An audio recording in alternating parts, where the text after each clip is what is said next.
یو کتاب مې لوستو، یو جالب مطلب پکې لیکل شوی، ما تر تاسو یې رسومه. ډېر جالبه موضوع پکې پرته ده.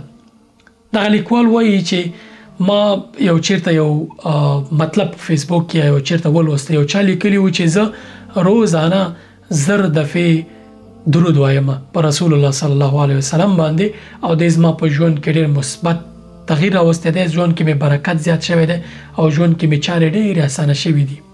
دغه لیکوال وایي چې دا عمل ما هم شروع کړ او زما په ژوند کې هم ډېر تغییرات او برکت او اسانۍ ورسره راغلي.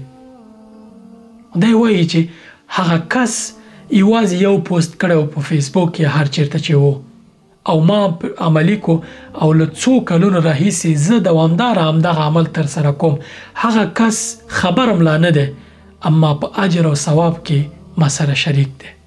خپلې ټولنیزې شبکې، سوشل میډیا دا د خیر خپرولو دپاره اسباب او وسایل کړئ.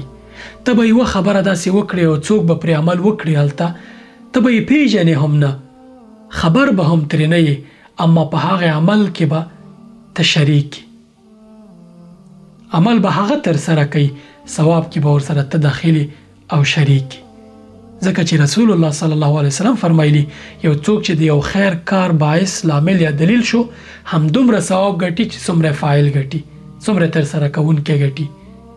اوس یو کس پوسټ وکړ فیسبوک کې چې درود شریف ووایي دومره ځلې، او دغه لیکوال دا عادت پیدا کو هر ورځ یې وایي، همغومره ثواب چې دی لیکوال په دې خپل عمل باندې ترلاسه کوي، هغه کس چې د دې دلیل شوی او دته د فکر ورکړی دی یا د پام یې ور اړولی دی، هغومره ثواب هغه ته هم رسیږي.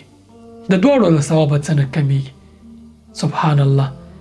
خپلې سوشل میډیا، فیسبوک، ټیک ټاک او نور شیونه د خیر خپرولو سرچینې کړئ. دومره ثواب به ګټئ چې حد نه لري. په قیامت کې به الله پاک عملنامه درکړي، داسې عملونه به پکې لیکل شوي چې تاسې نه دي ترسره کړي، اما ستاسې په خاطر یو بل چا ترسره کړي دي، د هغې ثواب هم تاسو ته انتقال شوی دی. دا انسان تصور نشي کولی. هغه وخت د دې په ارزښت پوهیږي چې قیامت کې داسې احساس کوي چې ناکام یې دوزخ ته ځي، اما صحیفه دې راوځي چې الله پاک د نورو خلکو عملونه تا ته لیکلي. سبحان الله. اوس نو که دا کار ته نه کې، دا به ستا کار وي.